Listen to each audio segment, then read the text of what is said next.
fall is the best season to discover Antelope Island. Located in the southeastern part of the lake, the island, with its 40 freshwater springs, is an oasis in the midst of the saltwater desert. This makes it a natural sanctuary for its remarkably diverse wildlife, which includes the pronghorn, the only antelope endemic to North America. The most surprising animal that lives on the island was once found in abundance on the continent.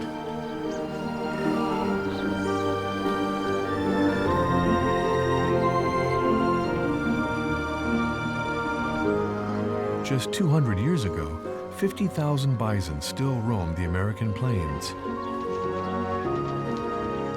But the arrival of the pioneers proved fatal to them, and by 1890, hunting had reduced the population to a mere few hundred.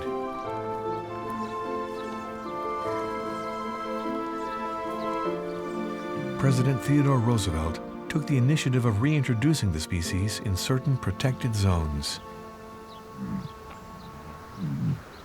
The bison actually came in 1893 to the island. At that time, we brought 12 animals, 4 bulls, 4 cows, 4 calves. So they felt that it was an isolated place that they could protect them.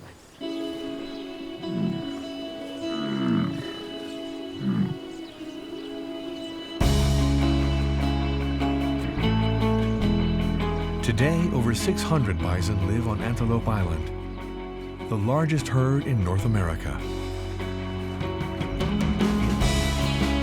Although a few of its landscapes resemble the arid plains of former Lake Bonneville, the island remains a privileged spot for the protection of the legendary creature. They are so prolific here that their numbers need to be managed.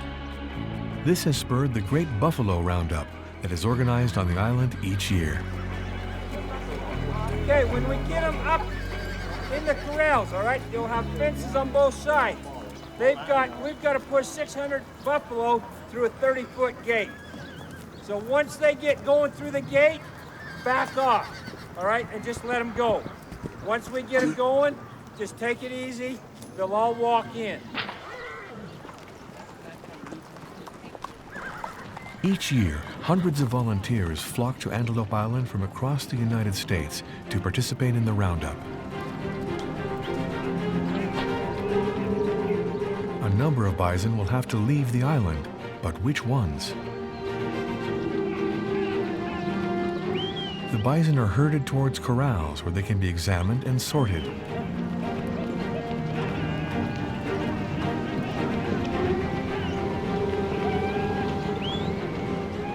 The enormous herd is driven toward the pens.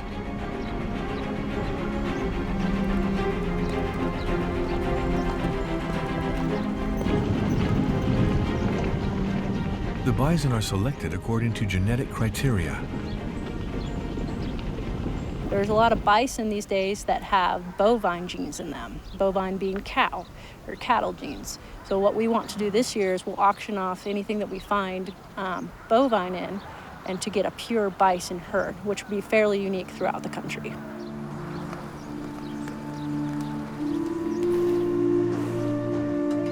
The bison undergo medical examinations and DNA testing, the results of which will determine which animals get to stay on the island and which ones must leave. The tests have revealed that 99% of the bison on the island are free of bovine genes, which actually makes them one of the purest herds on Earth. More than ever, the Antelope Island bison herd is a resource worthy of protection in the exceptional habitat provided by the Great Salt Lake.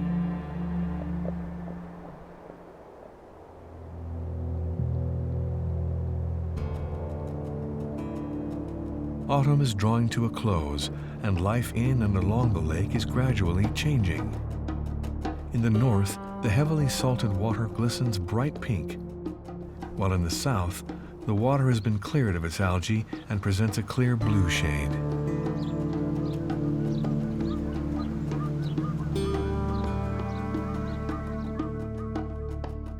To the east, where the fresh water from rivers blends with the lake's saltier water, we find a vast network of habitats.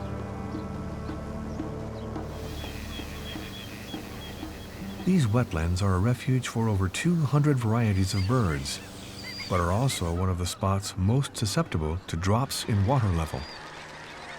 To survive in the shifting conditions, animals, plants, and microorganisms need to constantly adapt. All these life forms depend on the rhythm of the seasons and the water level in the lake. John Luft can't help but acknowledge that this ecosystem is gradually drying up.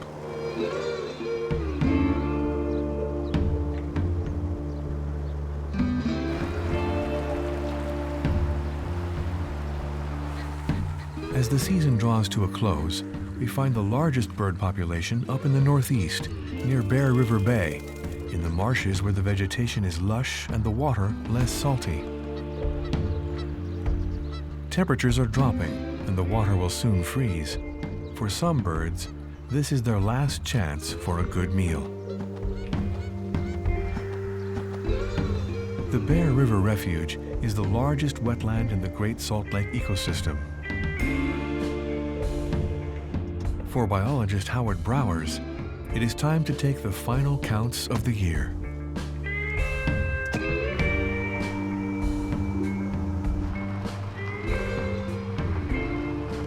Any idea what they are? The ducks? Yeah. It's probably a combination of pintail, green-winged teal.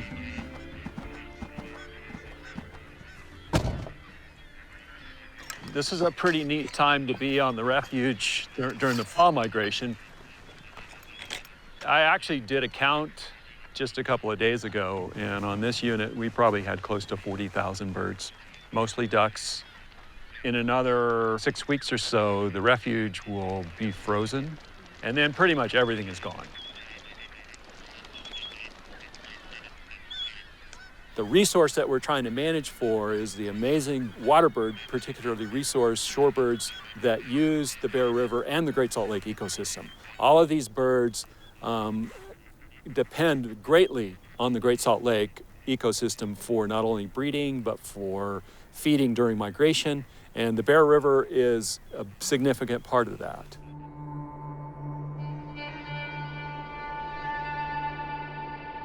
For man, as well as for the wildlife, fresh water is a scarce and coveted resource.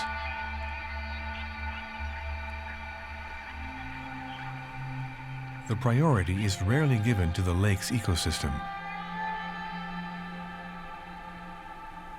In the spring, when the irrigation season kicks in, our water right becomes junior to the irrigators, and irrigators get to take what they need from the river, and then we basically get what's left over. And so some of our wetland units can actually dry up in the late summer.